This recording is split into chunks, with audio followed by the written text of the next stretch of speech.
Nowadays, there are more than 7 billion people living in our planet, and in 2050, the world population is said to reach around 10 billions. In fact, there are more than 6,000 languages spoken all around the world, which make every place and everyone special and unique. Despite this, some people think that having different languages is a punishment imposed by God to separate and segregate humanity. So today, we are going to talk about language and diversity in Spain.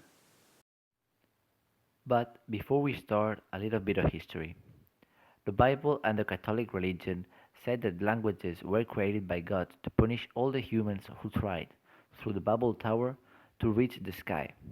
By the time all the humans spoke the same language and lived in the same land, but God scattered them, making it impossible to communicate with each other. However, history explains the different languages with the colonization of certain territories by different groups and ethnies through the history. Spain is then a country with mixed cultures and traditions, thanks to all the people like Romans or Celts who visited the country in different historical periods. Therefore, Spain is a mixed culture country where there is an enormous diversity of languages, like Spanish or Castilian, Euskera, Galician or Catalan, and dialects like Andalusian or Valencian. First of all, we are going to explain the image language spoken in Spain, the Spanish or Castilian. Nevertheless, the Spanish is not only spoken in Spain, but also in a large number of countries, like Argentina, Mexico, Uruguay, or as of already seen in class, Puerto Rico, and is the second language most spoken in the world after Mandarin Chinese. Spanish is the original language of Spanish and was created with the invasion of the Romans, so was a certain evolution from Latin. The language was originally made in order to make the negotiations of the British easier between the people living in the Iberian Peninsula who had different language.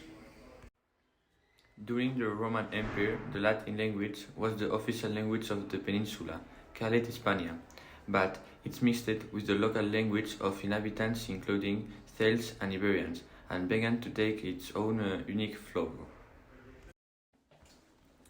From the 16th century onwards, the language was taken in Spanish discovered America and the Spanish, Este, Indies via Spanish colonization of America. Miguel de Cervantes, author of Don Quixote, is such a well-known reference in world that Spanish is often called la lengua de Cervantes, the language of Cervantes. In the 20th century, Spanish was introduced to Equatorial Guinea and the Western Sahara and to areas of the United States that had not been a part of the Spanish Empire, such as Spanish Harlem in New York City.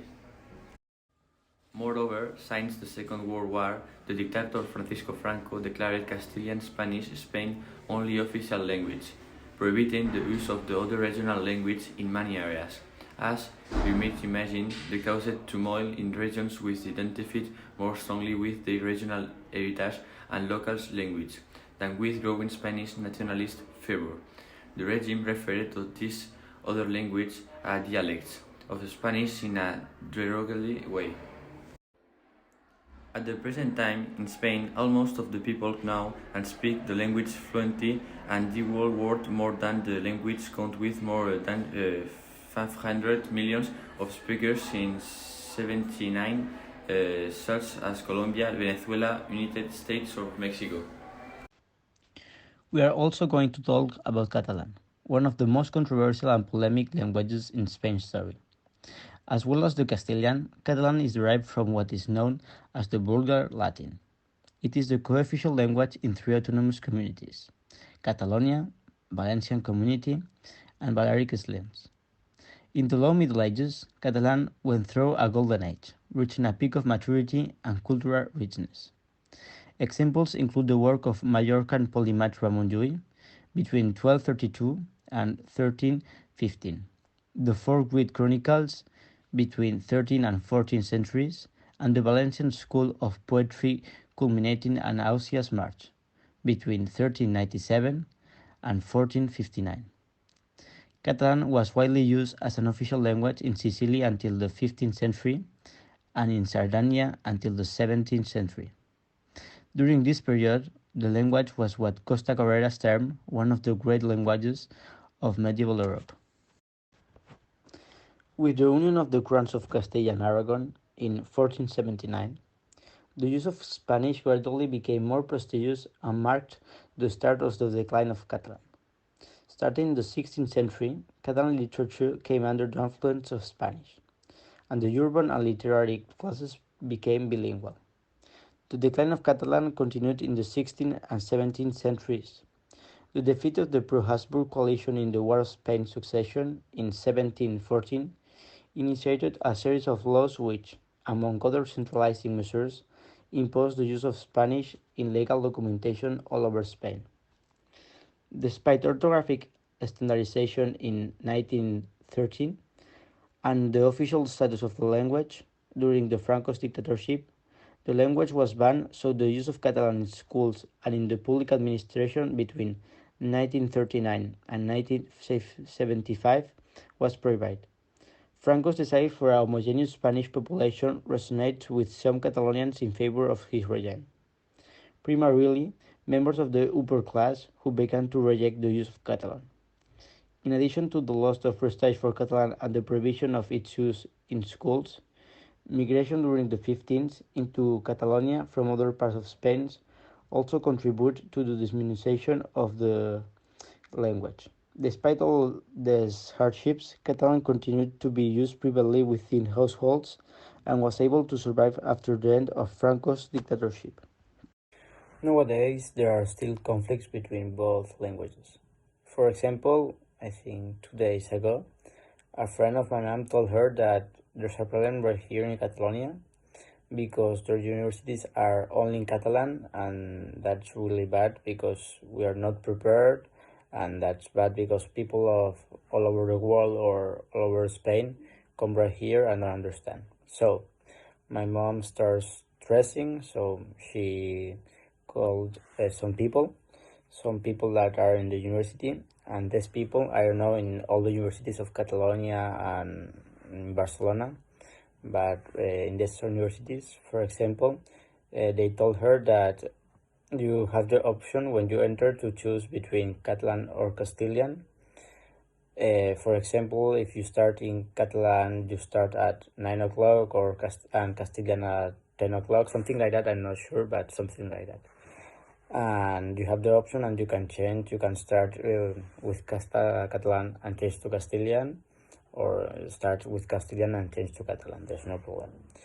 For example, there are some teachers of the university that told that people that, for example, if they can do a work in Castilian because they don't understand really well Catalan, so there's no problem. You can study right here. You have a lot of options. You can study in English too, in Este, for example, or in French in the Toulouse Business School. So there's no problem, and you can come here to Catalonia and study in Castilian, and you won't have any problem. Another of the most problematic co-official languages in Spain is Euskera or Basque, a language spoken by Basques in the north of Spain. Basque is geographically surrounded by Romance languages, but is a language isolated, unrelated to them, and indeed to any other language in the world. It is the last remaining descendants of one of the pre-Indo-European languages of the Western Europe, the others being extinct outright. Little is known about its origins, but it's likely that an early from the Basque language was present in Western Europe before the arrival of Indo-European language in the area. It is a prehistorical language. In fact, with the beginning of the Francoist dictatorship in Spain, Basque as Catalan and Galician was prohibited by the dictator. This was the origin of numerous conflicts between both languages. In 1959, the terrorist group ETA was created in order to reivindicate all the Basque traditions, the Basque independence, and their language, Euskera.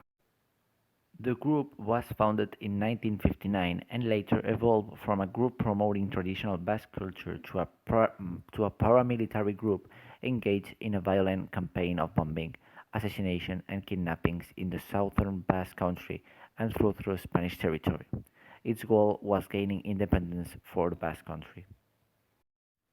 Furthermore, since the early 18th, and especially in industrial centers, Basque has had to fight for survival.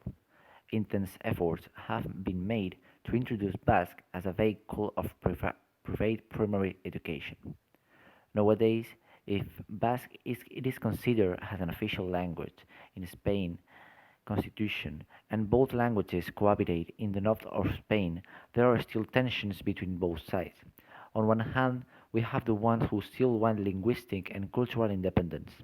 On the other hand, we have those who really don't care about what is going on. And finally, we have the ones who are against the Basque and think that it is an old and forgotten language. The linguistic fight between both languages seemed to have ended with ETA, an organization which, between 1968 and 2010, killed more than 8,000 people and injured thousands more. But it is, at present days, still alive. As well as Catalan and Basque, Galician was also prohibited during Francisco Franco dictatorship. Galician is an Indo-European language of the Ibero-Romance branch spoken by 3 million people, including most of the population of Galicia and the numerous Galician communities. During the 12th century, sentences in Galician started appearing in Latin text. The language used in those texts is not known as Galician but as Galician Portuguese, Old Portuguese, or Old Galician. The earliest writing in this language is a poem that dates from 1200. Many songs were written in Galician Portuguese between the 13th and 15th century, as well as poems, religious texts, and other material. Galician emerged as an standardized literary language during the 19th century, when there was a revival in the language and culture of Galicia. One person who was particularly active in the revival movement was Fray Martín Sarmiento. Moreover, the publication in 1863 of Rosalía de Castro's poem Cantares Gallegos, which was written entirely in Galician, marked the beginning of the revival in the fortunes of Galicia. During the early 20th century, an organization known as the Irmandades da Fala, which stands for Brotherhoods of the Language, was set up to defend, promote and dignify the Galician language. As a result of that, a number of Galician journals began to appear. However, the attempt in the 1930s to give autonomy to Galicia and an official status to his language was never promulgated due to the Civil War, which had taken place between 1936 and 1939. During Franco's dictatorship between 1939 and 1975, speaking and teaching Galician was forbidden, as well as publishing books and newspapers in that language. Nevertheless, around the 1950s, some publications in Galician were permitted. Finally, in 1978, Galician gained the official status and nowadays is recognized as one of the Spain's 4 official languages.